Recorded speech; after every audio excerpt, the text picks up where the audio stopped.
Good Sunday evening, NoDQ Galaxy, and welcome back to a brand new edition of the NoDQ Review, number 160. And here we are at 9 p.m. Eastern. And I'm sorry, basketball fans out there, that your Lakers are going to play in a half an hour. This was the only time I could get this show in the next week or so because Aaron Rift is a busy man. So here we are. But we thank you for joining us this evening. And I'm going to go around the table. Of course, I am Virtue. Jargo is back. Aaron Rift is here as always. And, of course, Jerry Slaughter, the general. Gentlemen, what's up, Jerry? I will start with you. Just enjoying my weekend. Have my daughter this whole time. So ready to talk a little bit of wrestling and just unwind for a while. And that's what we're going to do. And we always have some topics. It's always going to be interesting. We got some actual backstage stuff to talk about. Yeah. That's going to be fun. Jargo, what's up, man? What's going on, man? Thanks for having me back. And I can testify that as a Lakers fan, I would rather be here talking with you guys. Thank you. Now, the reason why we weren't on Thursday is because of Crown Jewel, which we're going to talk about here shortly. I believe it's properly called Blood Money 6. Yes.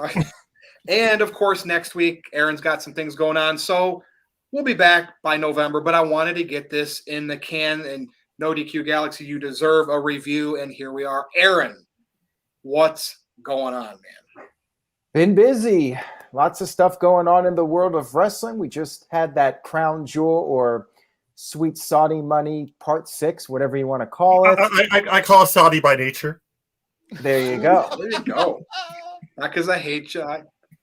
Gotcha. I'm looking forward to Halloween coming up. And Virtue, it's your birthday next Saturday. It's also Caitlin's birthday next Saturday. It's going to be a really fun weekend. And we're taking next Thursday off, but we'll be back in early November. We're here with a NoDQ review for you guys. So let's go ahead and get started with it. And this pay-per-view Crown Jewel took place in, I'm not going to say because it's Noah's line, but country redacted. All right. Well, it did. And if anybody out there in the NoDQ Galaxy in the chat this evening, though, wants to, throw in a topic that we don't cover tonight, say New Japan Pro Wrestling, it's the G1 Climax. Jargo's in the house. Just put the super chat in there for $1 or $2 and tell us, and we might divert to your topic this evening. But let's do it. Let's get it out of the way. Crown Jewel, and we got it covered on the review. I did watch. At work, when I was at work, we were actually in the break room. So I got people that don't watch wrestling to watch this, and they were drawn to some of the things like the Hell in the Cell match with Edge and Rollins. They were kind of digging the women in Saudi Arabia, thinking, wow, did they even allow that over there? And, of course, the main event, they were glued to the TV. These are casual fans. I'm just speaking what I saw. But I did go back and watch the whole pay-per-view, and, it wasn't anything spectacular, but it might have been. It might have been the best Saudi show to date. And I know that's not saying much, but we got to go around the horn here and get everybody's thoughts. I'll save my thoughts for the main event when it comes back around to me. But Jerry, you watched Crown Jewel, I take it by now, or at least fast forward through it. Yeah. Tell me your thoughts, highs and lows. We know the blood money. We know that's how WWE makes money. But let's face it, it's not going to change. This is like, the 7th show now? I mean, they're going to fulfill those contracts. As weird as it is to say, I thought the Edge versus Rollins match was probably going to be the worst one on the card. So I figured Edge would be more protected because of his neck injuries and everything else. And I thought Seth was going to be possibly go over. But it turns out that match was actually pretty damn good, even for not having any blood in it. And then the rest of the card was good. It was a lot of fan service, don't get me wrong, but it was still what they needed to put on and better than most of the shows we get here in America, which was kind of offensive a little bit, but and then I have no complaints about this pay-per-view. I thought it was actually a pretty solid show. They got what they paid for. Now, how do you feel with the way the main event ended? I From think your point of view, I know you're not a big Roman and Brock guy. At least I don't think you are. I am. I can appreciate Roman for what he's accomplished this past year, and I can definitely appreciate Brock for showing up and doing what he does. But the main event was what it needed to be because we couldn't have Brock Lesnar win the championship over there right now. The feud has to go on for longer. Will it be till Royal Rumble or will it be to WrestleMania? That's to be seen. But I think they'll actually push it all the way till WrestleMania, and that's where that whole suspension thing comes in. So yeah, and it served its purpose. I mean, when WWE goes over there, they're going over there for the payday, and they got to make it seem like it's this huge deal because the Saudis are the ones paying them for that show. By the way, somebody liked my costume there, and I saw Michael Myers in here a minute ago, but my costume won somebody's attention. The chat is couch slub. But baby, that's what I'm here to do. But Tom Huxley actually had a point. The Zelina Vega and Doudrop thing, I think that was really frustrating for the fact that the whole the Women's Queen's Crown tournament only lasted maybe like a half hour total.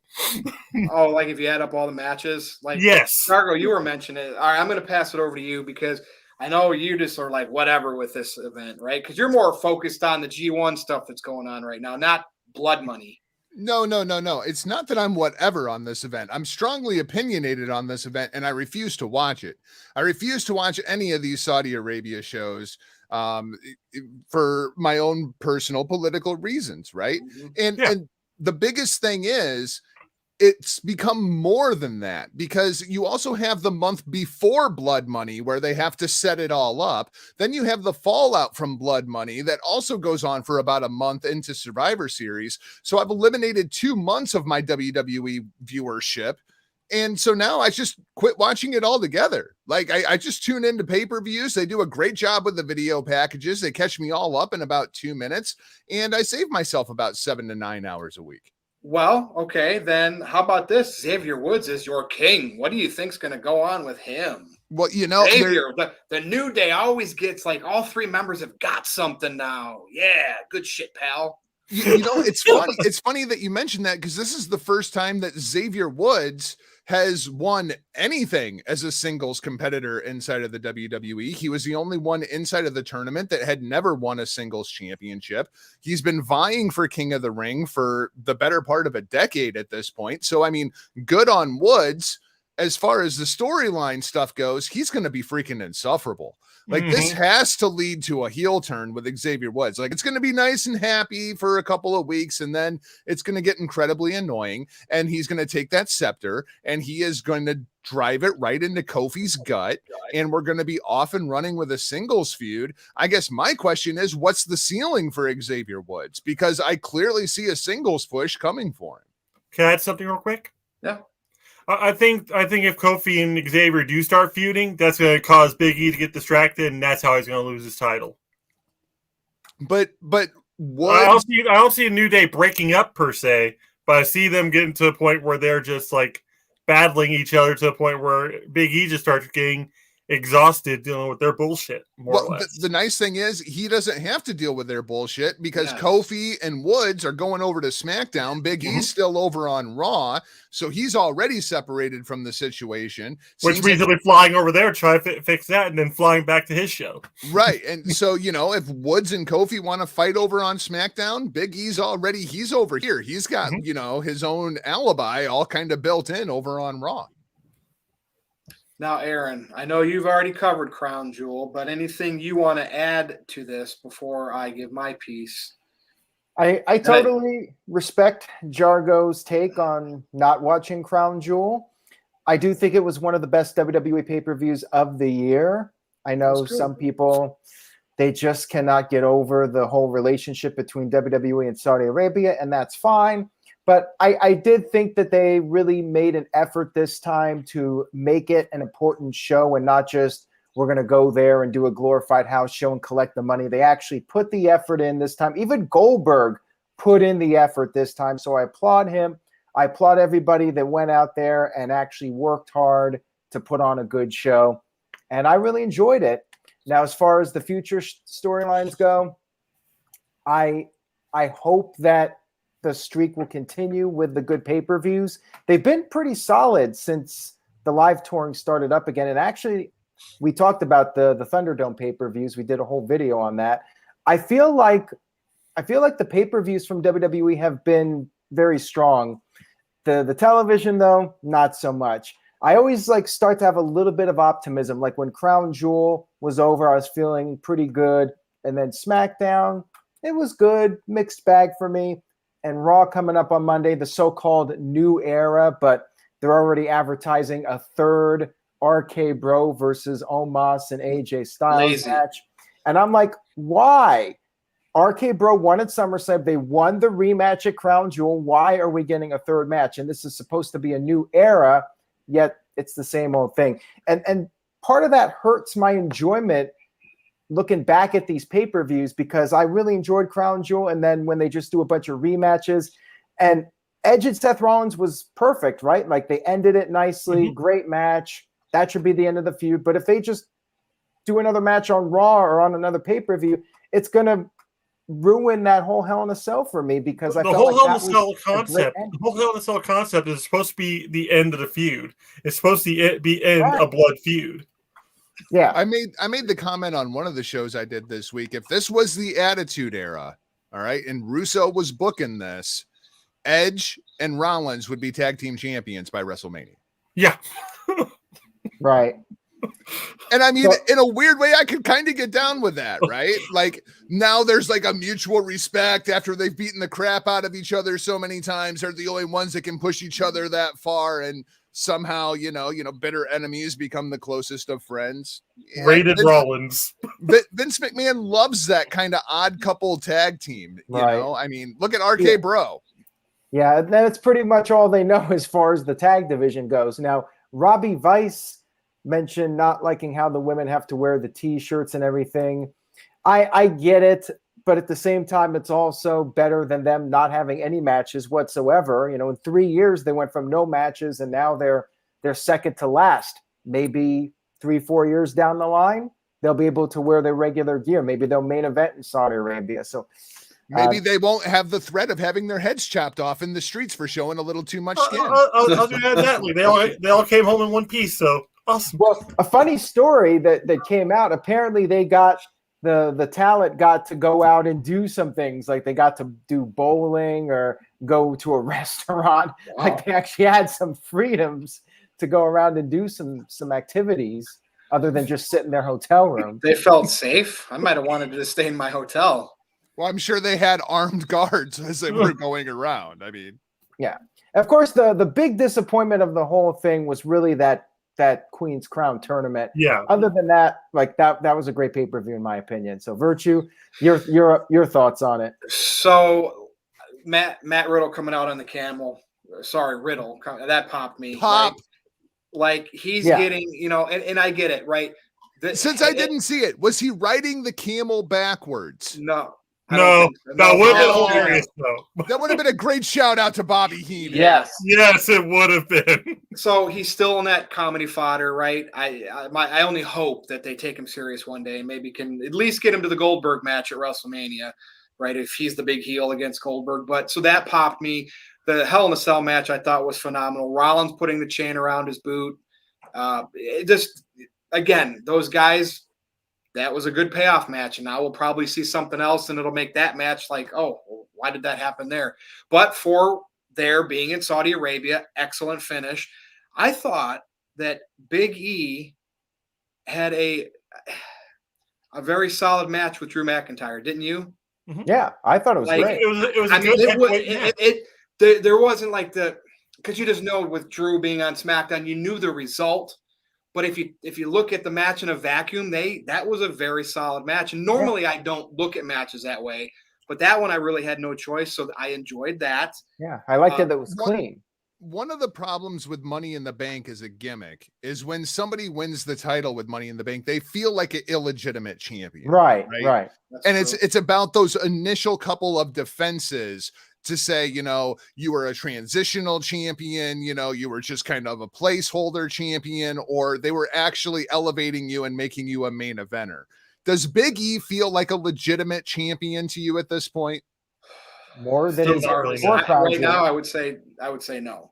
I mean, what more can he do? He beat Lashley, right? He's beaten McIntyre. Like, what more can he do to solidify himself as a main event player on Monday Night Raw. Got to stay champ for a while, and they don't give up on him and start having him lose half of his matches in non-title situations. Yeah. They're going to have to build more heels is what they're going to have to do. Yeah, Somebody that that will actually face off against them. The main one that could really go with is Bearcat, because I would love to see Bearcat Lee versus Big E. That would be superb.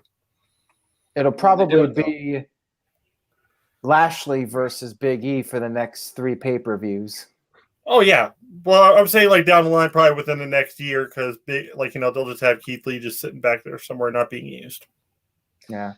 No, I thought the main event was great because I knew they had the whole Heyman thing there. I mean, you could say it was more about Heyman than it was about Reigns and Lesnar. But the fact is, you kind of we were wondering what were they going to do? How was this going to go down? If there was a way to take the title off of Reigns and not have him totally lose all that credibility for what he built up over the last year, it would be Heyman screwing him. What happened? Heyman threw it right into the middle of the ring. I thought it was executed perfectly. Now, I know the Usos coming down, taking out Brock, and then, the second ref slides in late. Don't you think he would have, if the ref saw in the back that there needed to be a ref, wouldn't you have seen the shenanigans? Right, WWE's been doing that for years, so I don't fault them for that. What it does is it keeps this feud alive, right, for a true payoff at some point here in the States, which is their plan all along. Will it be at Royal Rumble? If they don't have The Rock, could this be at WrestleMania? So I thought they executed it to WWE's best ability. And I had an office, a kitchen area full of casual fans that were watching this holy crap, are these guys going to take each other's head off, right? That's all I'm going to say, right? And so somebody actually said, how can I watch WWE? I'm like, oh, you have the Peacock app? Oh, yeah, I do. So there you go. They didn't even know WWE was on Peacock, but watching this match gave them some interest. So, but we'll see, Aaron, right? We're back to Raw tomorrow night, and now we're heading into Survivor Series.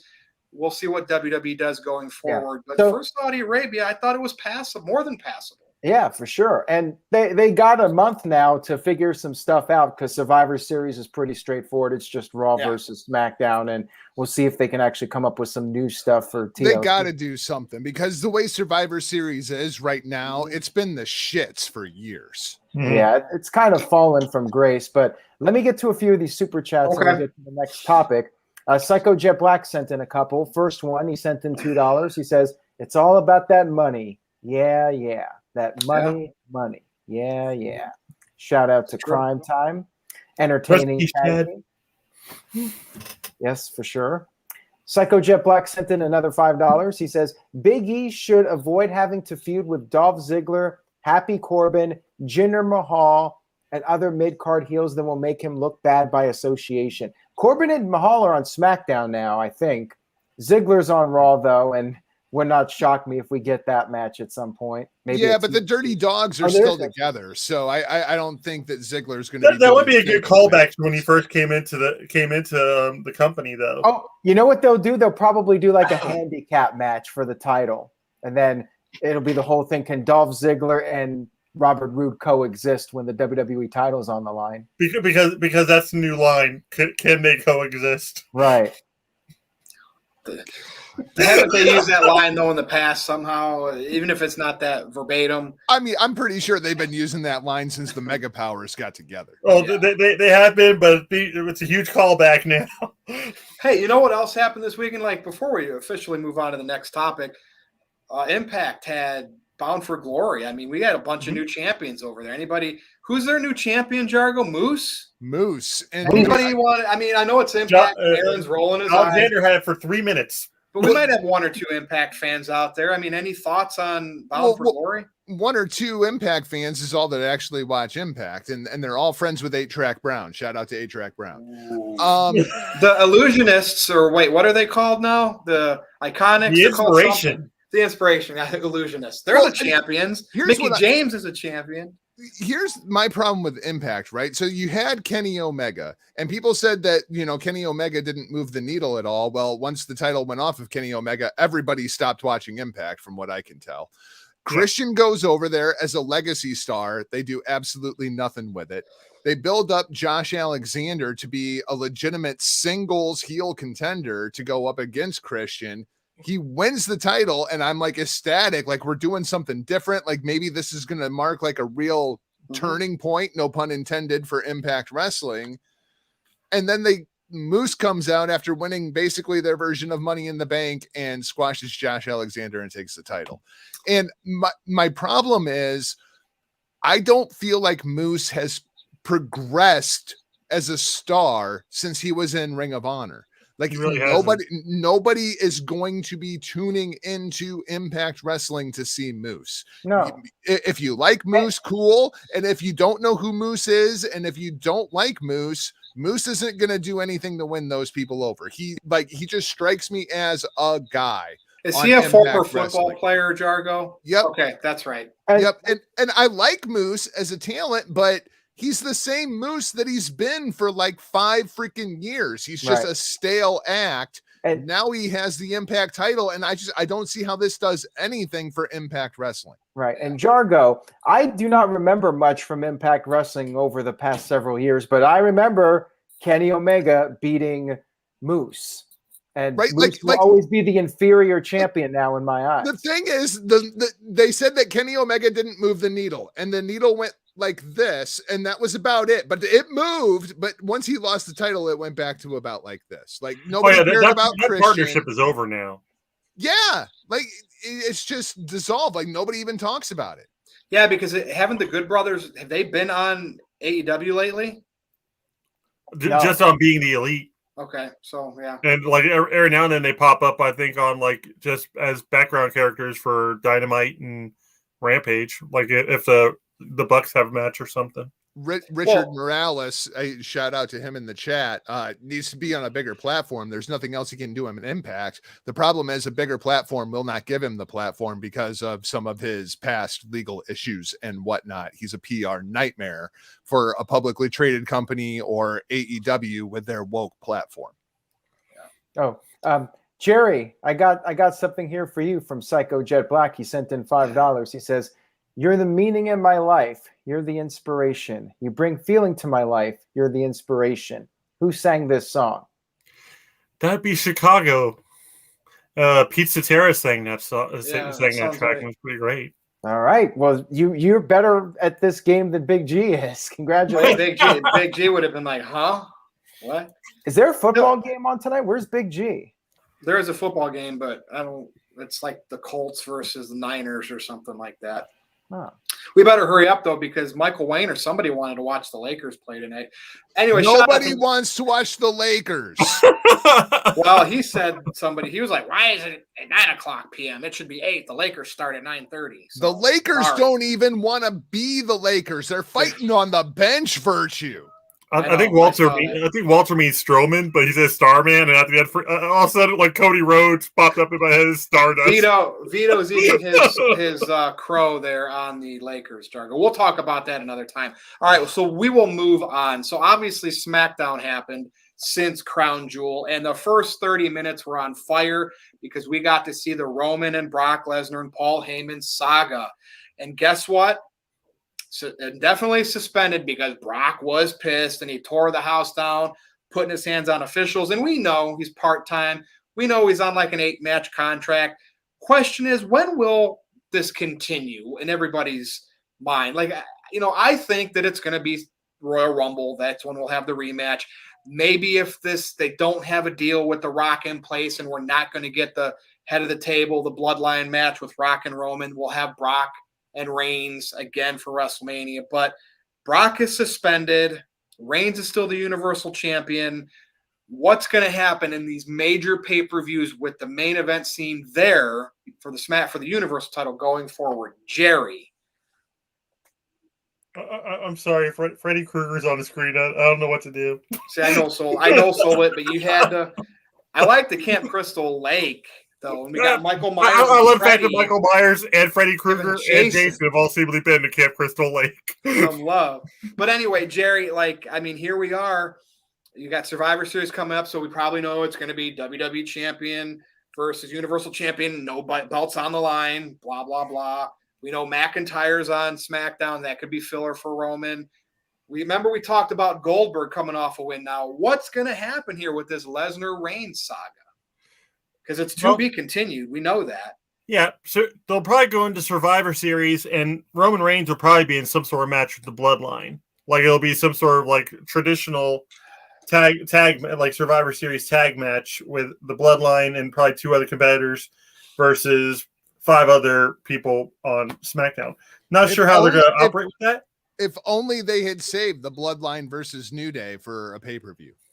If only they had, but they pulled the trigger on that extremely quickly, and it was foolish on their part because now they kind of paid himself in a corner because everybody's going to be expecting Brock Lesnar versus Roman Reigns, whatever part they're on at this point, and it can't happen just yet. If anything, I see Lesnar having to go through Jey Uso, Jimmy Uso, whatever else like Roman Reigns throws in his path, maybe even a tournament to be like the number 1 contender to Roman Reigns' belt. Jerry, and that's where how is they're he going to push it from? hopefully all the way to either Royal Rumble Rumble. Is this a suspension, Jerry, just from SmackDown, or we don't know? Remember, Brock's a free agent. Yeah, he can go. He can go pretty much anywhere. Like he can go on Raw and like cause havoc there. That'd be pretty interesting. Or maybe maybe he just goes over to Raw and beats Big E. Hear me out, right? It's kind of weird ass like booking. I can see WWE doing at this point. That's right. Like them seeing Brock Lesnar available to be used, bring him over and as a surprise opponent for Big E, takes the belt off Big E for a little bit, and then you have your champion versus champion. Survivor Series. Could it happen that soon? And then you still have Bobby Lashley over there for Brock afterwards. But the question is, that's going to be you're basically pushing Big E back to the mid-card pretty quickly. That's what they did to Kofi. That would be kind of poetic for Brock Lesnar to do that to Big E after doing it to Kofi. And that's how he gets. But think about it. Suspended from SmackDown, that's how Brock gets a match sooner rather than later against Roman again, if they're going to do that Survivor Series thing. Jerry or Jargo, anything to add to that? You think that's something they could do? Well, I mean, they could do whatever they want, right? As long as you got the Saudi blood money flowing and you've got the TV deal money going, like nobody cares. You can do whatever the hell you want. That's someone just say Brock goes to NXT. Yeah, that would be awesome. I would love to see it. Love to see it. But instead, I'm going to have Brock win the Rumble. I think Brock comes out, and whether it's announced or not, I think I would just have Brock Lesnar show up at the Royal Rumble and stand in the middle of the ring and say, okay, let's do this. Kind of like Money in the Bank, how he just walked in and won it. Yep, just Brock Lesnar walks to the middle of the ring, and he's like, I'm going to beat all 30 of you dudes. And I'm getting my shot at Roman Reigns at WrestleMania. And I think that's exactly what they do. No. Because are you going to tell Brock Lesnar to leave? I ain't telling Brock Lesnar to leave. If Brock Lesnar wants into any arena in the country, if Brock Lesnar wants in any match if Brock Lesnar wants to come over and see your wife for a private moment, ain't nobody doing a damn thing about it. That's Brock true. Lesnar's going to do what Brock Lesnar wants to do. And if Brock Lesnar wants to win the Royal Rumble and headline WrestleMania against Roman Reigns, then that's what he's going to do.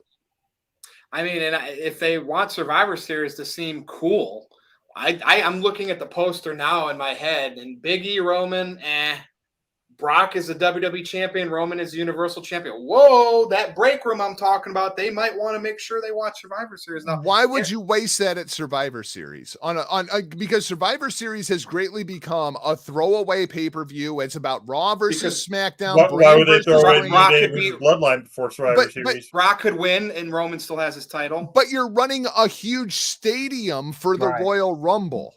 Like, you save Brock for the Rumble. Right. Like, I don't blow it at Survivor Series. I have him show up at the New Year's show. I have him say, listen, the Royal Rumble's coming up. I'm going to be the first dude standing there. I don't care if I'm in the Rumble or not. If you want to win, you got to go through me.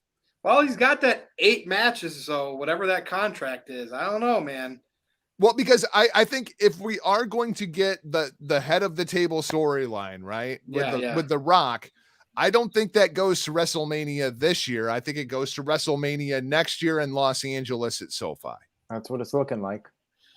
Yeah, I was hoping it happened sooner rather than later. All right, Aaron, over to you. And interestingly enough, there is another potential thing for Survivor Series I'm kind of interested in, and we'll be talking about that based on our main event here soon.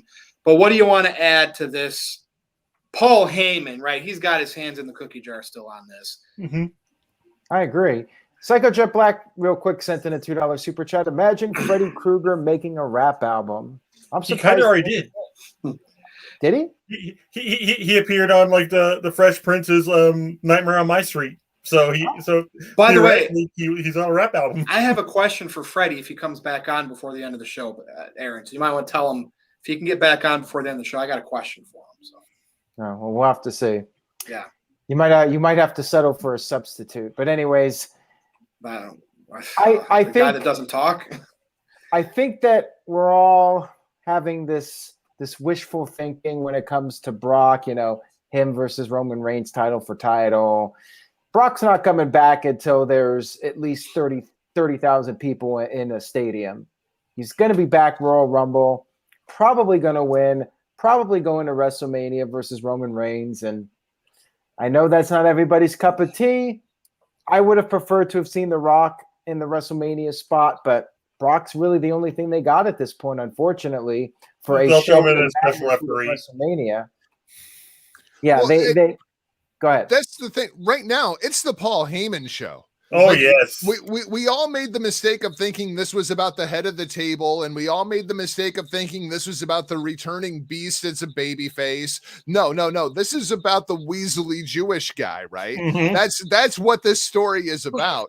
Because Paul could have thrown that title any number of directions. He threw it right in the middle. And at that moment, it became clear Paul Heyman is out for Paul Heyman. He doesn't give a damn about Roman Reigns. He doesn't give a damn about the bloodline. He doesn't care about Brock Lesnar.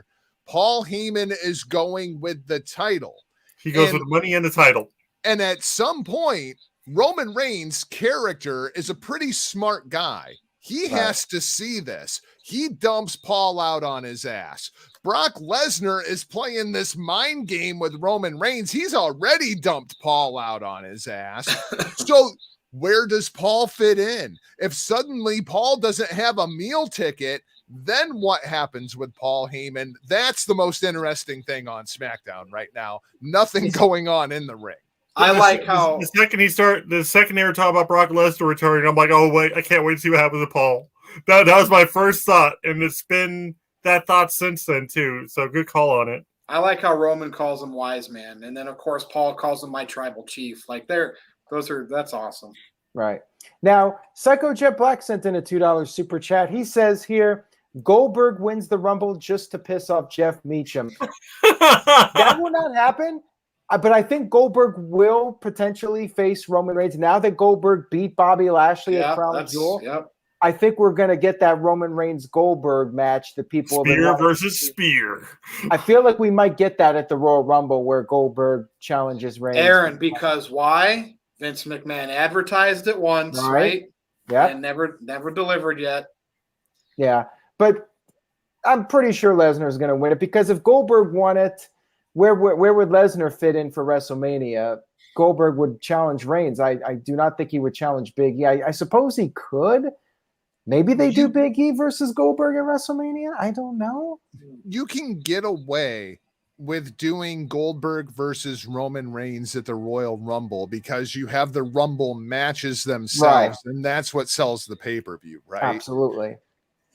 I don't think that there's another upcoming pay-per-view that you could do Goldberg. Like, I don't think you could do Goldberg versus Roman at WrestleMania and expect to put 100,000 butts in seats. No, the only match, again, if it's not The Rock, really the final Roman Reigns Brock Lesnar match, finalizing this Paul Heyman storyline, that's the best thing they got at this point. Quite frankly, they really don't have anybody else to fill that role right now, unfortunately. They already did the Cena match. I think it's got to be Brock at this point if The Rock's not available. Now, Walter Cruz sent in a $5 super chat. Thank you, Walter. He says, Reigns can drop Heyman and Lesnar could join the Rumble and win, and they could say Heyman got Brock's suspension lifted. I don't think Roman Reigns and Heyman are splitting up. Like, to me, they should stay together as long as Roman Reigns is a heel character and staying a dominant champion as the tribal chief. But the problem inside of that storyline now is Roman Reigns knows he cannot trust Paul Heyman. Mm-hmm.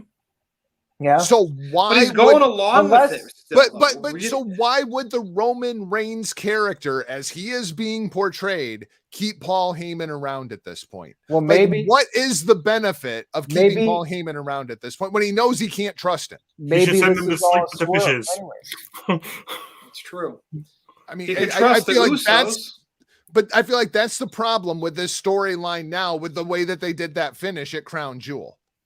Yeah, well, it might be all part of a big swerve anyways, with the way they write. Swerve? Did someone say swerve? Now, we're going to talk about Hit Row? Hey, props If to you them didn't on know, their now you know. entrance. Props to them on their entrance. That was the most impressive thing I've seen out of Hit Row so far. Mm-hmm. All right. So, yeah, I mean, we'll be talking about Brock and Reigns and Goldberg and all those big WWE stars because that's who they always push. We'll be talking about them for an indefinite period of time.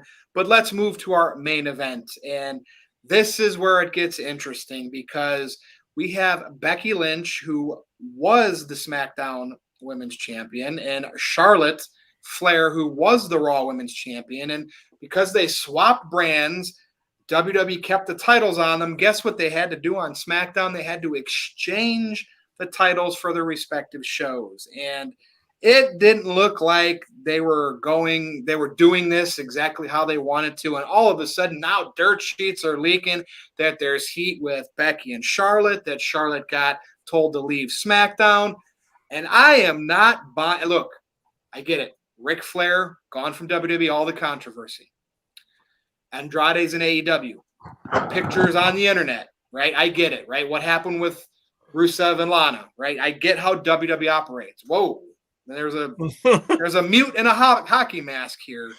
I can't ask him anything. But here's the deal. This is a work, people. Why would Charlotte, as being in the top of WWE, regardless of who her boyfriend, fiance is and where he works and the stuff with her dad, why would she jeopardize this top spot where they make more money than just their normal contract when they're riding in that spot? Why would she jeopardize that? There could be some legit jealousy with Becky because Becky and Seth are the happy couple in WWE now that are always pushed to the top. But the dirt sheets all of a sudden conveniently getting all this news. I don't buy it. Aaron Rift, or if you're still out there, Jason Voorhees, this is a work because, look, it's wishful thinking that the poster of SummerSlam is going to be Brock and Roman. Okay, scrap that idea. But Becky and Charlotte, I can see that as the poster. And here we are setting the fans out there who read the dirt sheets thinking there's legit heat with these people. Jerry, look, I know things happen in wrestling, okay? And this could be a shoot with these. But if Charlotte was like mid-carding and not in the title picture, I can see drama unfold like this. She's at the top. This is a work, dude. This is a survivor. We're going to put these two together, and we're going to make the internet think that this is going to blow up because it's going to get attention. Jerry, what do you think? I think it's just a way to generate some traffic, especially since they had to do something with them. They had to make it look like there was some sort of issue with the belts being swapped because everything was going too clean. Like Becky Lynch going to Raw, I can honestly see like them doing a whole like 2-person power trip thing again and having like Seth somehow win the world title or even the was it the U.S. belt over on Raw at this point? I can never get him. I get him confused. The U.S. I think that because IC is still over on SmackDown with Nakamura. Yeah, so the U.S. belt, put that on him and have him and Becky Lynch like be just like have both those belts. But Charlotte, there's only so much she can do anymore. She's been the champion so many times. Nobody really wants to face her because, well, just politics. But like after a while, I could actually see her pull some sort of power play and probably getting let go of from the company because of it, or just taking her ball and going home, or to AEW in that manner, just to be around Andrade. That could be in the works, but I think it's more the fact that Charlotte was used to being like the top bitch in the company, right? But now Becky's back, and all that shine is being taken off of Charlotte. And even then, from what I gather, she's not popular backstage or anything. It's going to come with the territory of being like second generation champion or a second generation wrestler, let alone a female one at this point. So, Jargo, what do you think's going on here? To me, things in wrestling are always a work until they become a shoot. And I just don't buy that all this news is break. If there were problems, stuff would have broke a long time ago. This is a work, and this is going to hype up Survivor Series. What do you think? Well, there's the old saying is kind of, you work yourself into a shoot, right? Brother.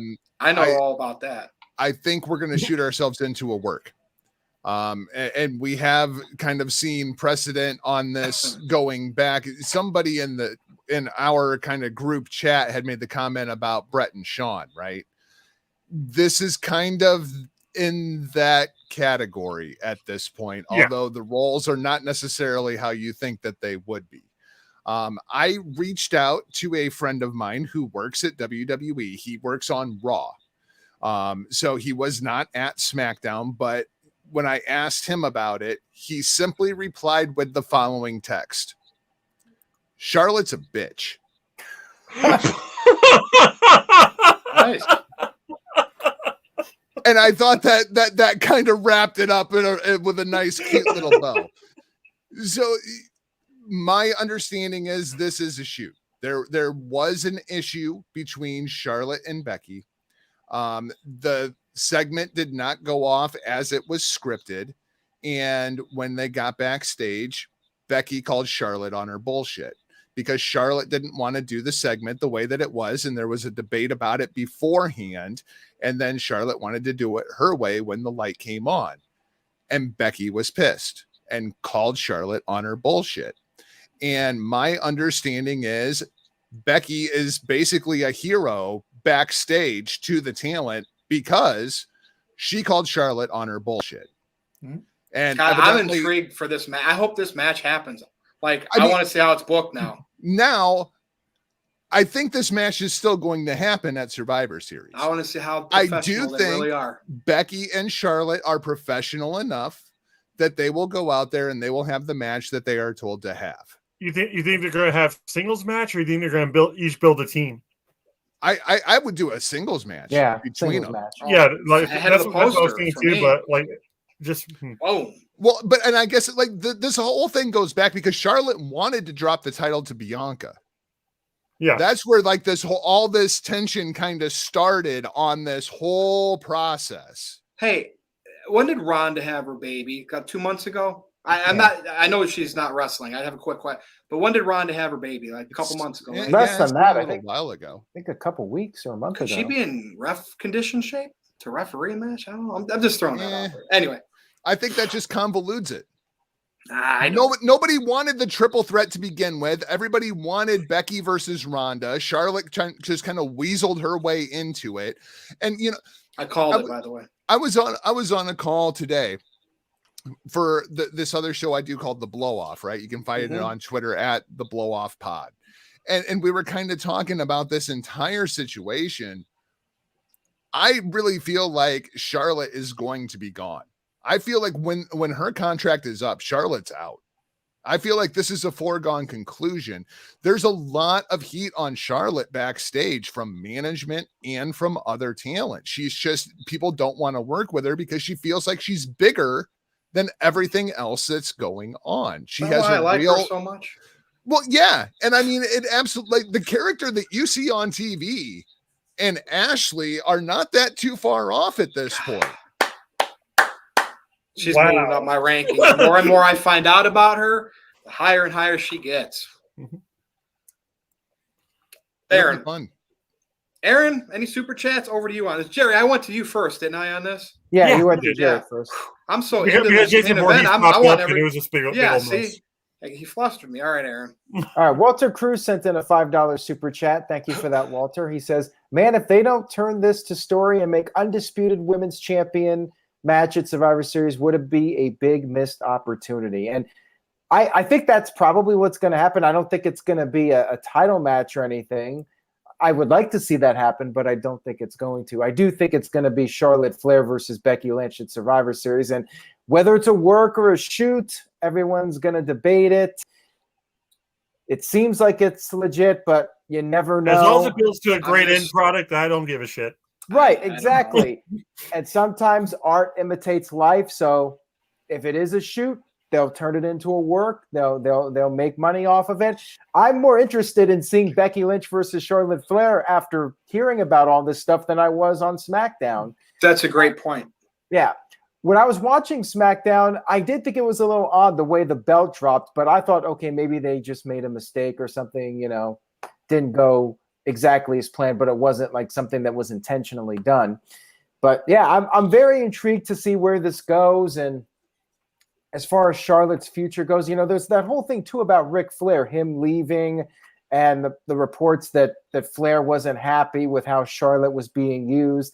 There's a lot of interesting stories out there, and it does make the show more interesting. And if it's done by design, it's brilliant. But I really cannot give WWE that much credit for being that creative. And Aaron, that's a good point. It's hard to give them credit when something could be that good.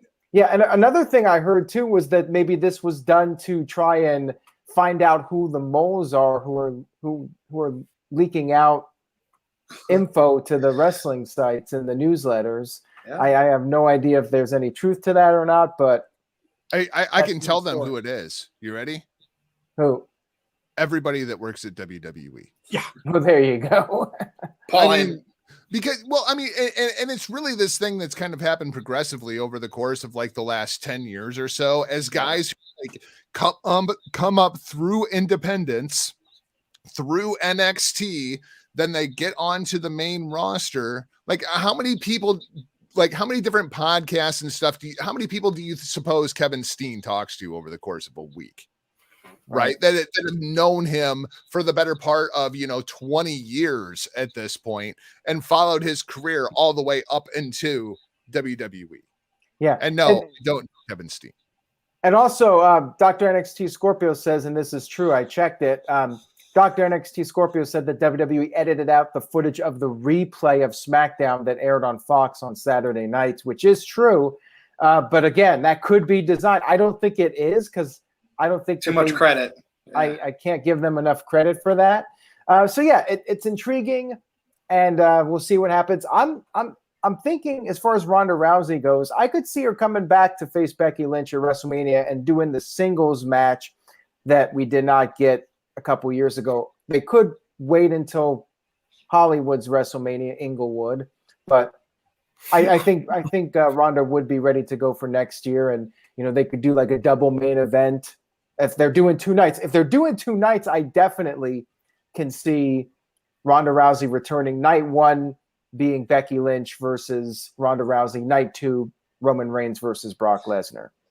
Aaron, we're forgetting about Sasha Banks. She's still a big player in all of this. She's not nearly as big of a player as Charlotte Flair, Becky Lynch, or Ronda Rousey. As much as I love Sasha Banks, she's just not. She's the best worker out of them, right? Would you agree with that? She is. Yeah, in the ring, she's arguably the best of the bunch. Now, we do have a super chat here from Psycho Jet Black. He says, Ashley Flair versus Britt Baker is money. What do you think about that, Virtue? I mean, Andrade's in AEW, and if she loves him and wants to be with him every second, then this is going to happen at some point, right? This is why this is all starting to fall out now.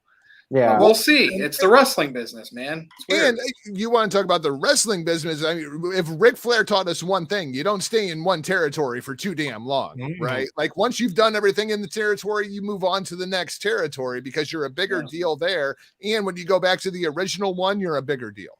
Is there any money left though for these wrestlers that keep going over? Does Tony Khan still have enough to pay them? I think Tony Khan could scrap a couple of bucks together for Charlotte if she was available. I mean, Shad, you got any money left for Tony? Yeah, he said he does. Okay, he definitely does. Now we'll take it out of Trevor Lawrence's signing bonus. We got another super chat from Psycho Jet Black. Thank you for that. He says, "Will Rhea Ripley ever defeat Charlotte for the title? Probably not. I don't care. She had her chance at title reign. She couldn't get over, and I think that's going to be it. Now she's stuck dating an almost superhero. She's tag team material now, as far as WWE is concerned. They ruined Rhea Ripley when Charlotte defeated her in NXT, and Rhea never got that win back. Yep. Right. I'm with you on that one. That's a good point. Here we are. That's it. We got through it in under an hour. But Aaron, you got any other super chats yet, or are we caught up? No, but it is on the eve of Halloween. We're about a week away, so this is a extra spooky No DQ After Dark. If anybody wants to send in a New Japan question for Jargo, oh god, send in a question about Roman Reigns to Virtue. Jerry Slaughter, what's your wrestling fetish? What's the thing you're always going to? NXT, isn't it, or has that changed? No, NXT isn't that great anymore. I look a lot more at AEW than anything. Wow. Yeah, I've been watching a lot more of AEW because it's a lot more accessible for me because I only have WWE Network. I don't have basic cable, so I can't watch Raw or SmackDown as they happen. So I have to wait like a week or so for the new Raw or SmackDown to show up on on the network. Whereas AEW, I can watch at least Rampage. I can watch like Dark and Dark Elevation. I like watching these guys coming up. It's really great. I like the fact that you have like this enhancement talent and you have enhancement talent below the enhancement talent is awesome. Now I see, Aaron, a super chat did come in. I got to give the No DQ Galaxy some credit though for us kind of sneaking this on a Sunday night for them. We were up to almost 140-ish at one point, so pretty not bad. Yeah. Aaron, something popped in. Yeah, thank you guys for tuning in tonight. We had a pretty solid turnout, and we appreciate the viewership. Dr. NXT Scorpio sent in $5. Says, "Who are we supposed to cheer for in this heel versus heel rehash feud of Sasha versus Flair? Guessing Sasha is a face by default because of Flair." Yeah, I'm thinking Sasha's going to be the babyface at this point. Sasha Banks has no redeemable qualities. Like, there's, other than what she does inside of the ring, like as a personality, there is nothing to like about Sasha Banks. She's always like a heelish bitch. She's right. Even as a baby face, she's a bitch. I agree. Yeah. She's better. I honestly thought that's what they're going to do at Saudi by Nature, because I like calling it that. I thought they're going to actually like lean more, like show Sasha lean more to like the face side or the heel side. Because right now, she's still kind of in between. Because you had like Bianca Belair, who's like the clear-cut face, and you had Becky Lynch, who's like, the clear-cut heel in that match. And you had Sasha Banks, who pretty much hates them both and is like right in the middle. That's for the longest time. That's what the WWE did for the fans, was to put these people in this between spot. And if they cheered them, great, they turn them into the face. If they booed them, definitely a heel. And it just worked out that way. But with Sasha, she's at this point, she in her career, I don't think really anybody cares. They just like seeing her in the ring. Otherwise, they really care less what she does. Jargo, I got a question for you. Asuka, is she going to be out of WWE at some point? And are we going to see the Kana version of herself back again? I only bring that up because I know she's older and whatnot, but I don't know, man. Like, she's one of those I wouldn't mind seeing leaving WWE for something different. Asuka's interesting because people don't realize how long she's been around. I mean, I think she's pushing like 39 at this point. But I feel like to restore a little bit of mystique to Asuka, because let's face it, the Thunderdome era Asuka, while it was a whole lot of fun, did a lot of damage to that character. I think the longer she's gone, when she reappears, people will pop. And you can do kind of like go back a little bit, even inside of WWE, you can make her like a female Undertaker, right? Like she could only show up like, 2-3 times a year, and it would mean a whole lot more than having her on TV 52 weeks a year at this point. And I think you could do some really cool stuff with Asuka. I don't see her working like AEW, anything like that. I think if she does do anything at some point, I do expect her to return to Japan and do like kind of a retirement tour. And that would be about it. I could see her actually being like the female version of the Great Muta at this point. Pretty much coming in for the important matches. Maybe with that kind of like character to her, where she almost get her like for the big four, maybe. Yeah, like basically because she's been around for so long, she's got that aura of invincibility to her. So that'd be really cool just to have her pop in like maybe 4 matches a year, and just boost sales that way, which would be great. Will we ever see her in the ring with Suzuki again? Probably. I think so. I mean, even if Suzuki is retired at that point, I think Suzuki would show up for the Kana retirement gauntlet for a 2-minute match. Nice. Pretty much like a farewell guys, tour. Just boom. Yep. As we were talking about her, go ahead. They like doing these things in Japan, and they're incredible to watch, right? Where they'll do like a gauntlet retirement match where it'll be one person versus like every one of their major rivals throughout their entire career. And like Manami Toyota, when she did hers, I think she wrestled like 30 different chicks in one match. Oh, yeah. You know, how many wins did she get in that match? Or is it like 18 or something like that? She was like 18 and 12 throughout like the 30, but it was like they're all like 3-minute matches, but it was incredible, awesome stuff. That's why Japanese pro wrestling's so much cooler. I gotta divert though because Aaron's falling asleep, not because of the New Japan discussion. Aaron, here they are. I saw the chats rolling in. All right. Jerry, you probably know this one, but I'll throw this one to Virtue and see if he knows it. All right, so putting Virtue to the test here. Psycho Jet Black, $5. I told a girl that my prospects were good, and she said, baby, it's understood. Working for peanuts is all very fine, but I can show you a better time. I don't know, something from the 60s. All right, 70s. Jerry, do you know? I have no clue. I'm spacing on that one. Jargo? Count me out, man. Drive My Car by the Beatles. I was going to say Beatles, but I didn't want to get it wrong. So you should just say Beatles. You even sang the melody. That's why I said the 60s. You're more upset about it. That's why I said the 60s. Unpopular opinion, not a Beatles guy. Ooh. I will take the Stones and over also the Beatles any day. You're a 311 fan, so I'll let that pass. Yes, I do love me some 311. 311's got the burp. All right, keep on going. Psycho Jet Black sent in a $2 super chat, says, will Bayley come back as a face, tweener, or heel? Heel. I think tweener right when she gets back. They should bring her back as a face. The fans are going to pop hard once they see her name on that screen. And then after that's going to be a matter of finessing them into either a heel turn or major face one. But she is so great as a heel. she should come back as a face, but I expect WWE will bring her back as a heel, just like they did Seth Rollins when he returned from injury and the place popped huge. And then he came out the next night and he was like, screw all you people. And it was like, what are you doing? You could have actually made money with him as a baby face. Or it could be like when Adam Cole debuted on AEW. He comes out that huge pop and then just super kicks Jungle Boy and it's all over from there. All right, we got one more super chat here, and then we can do our plugs from Dr. NXT Scorpio. He says, is it fair to call Rhea Ripley and Nikki Cross as a team the Crash and Burn Connection? Wow.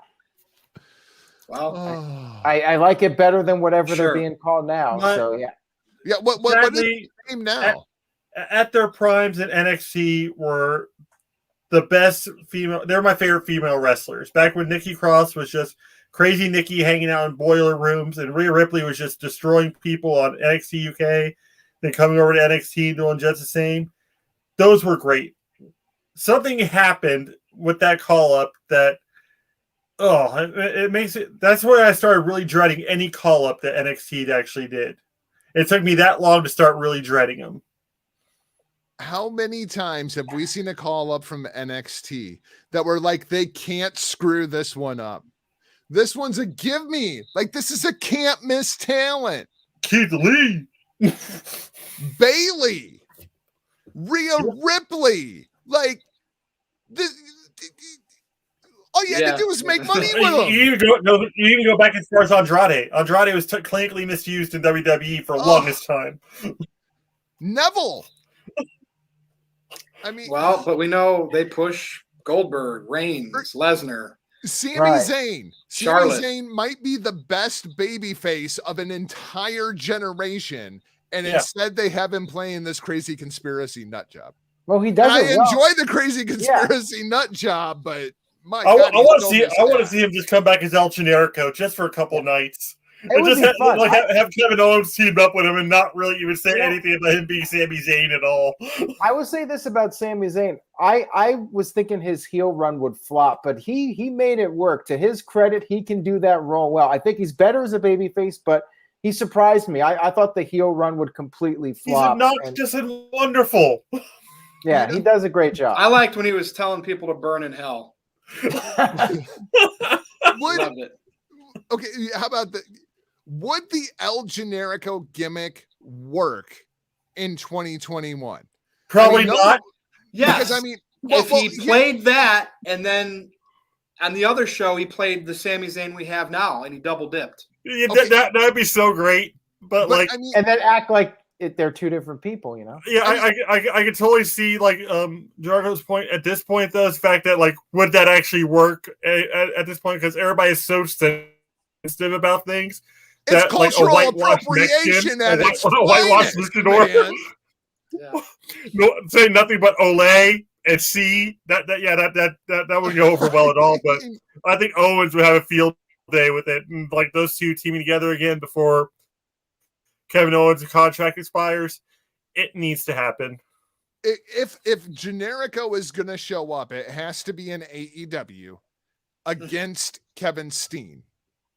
Oh, that would be superb. Just to hear the Bouncing Souls Ole one more time would be fantastic. I just want to hear like 15,000 people doing the Ole song. Mm-hmm. I would love that. That would be great. Vince would be like, damn it. you have to get a crossover between El Generico and Orange Cassidy. I freaking hate Orange Cassidy, but that segment would be absolutely freaking priceless. Orange puts his hand in his pockets and at the same time El Generico's Ole. Anytime Orange Cassidy would get his ass kicked, though, I am entertained by that. So. Little known fact, Orange Cassidy, one of the orphans raised at El Generico's Tijuana orphanage. Oh, there you go. That we get go. the brain buster. That explains a lot. You don't see that down here.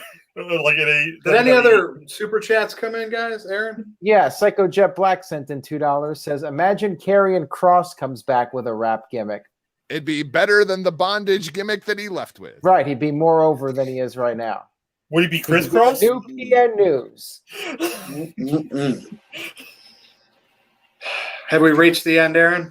Yes, I think we have. We're going off the rails. Whoa. Psycho Jet Black with a $2 super chat says, imagine Bear Cat Lee coming out in a cat suit. Like Garfield? Yeah. Whiskers. Coming out like Heathcliff. Wow. Stephen Chambers says that Hobbs should have won, not Cassidy. I disagree, because you want Moxley versus Cassidy so you can get some heat on Moxley going into the matchup with Danielson. Yeah. There you go. Virtue, well what about the cat suit from Mario?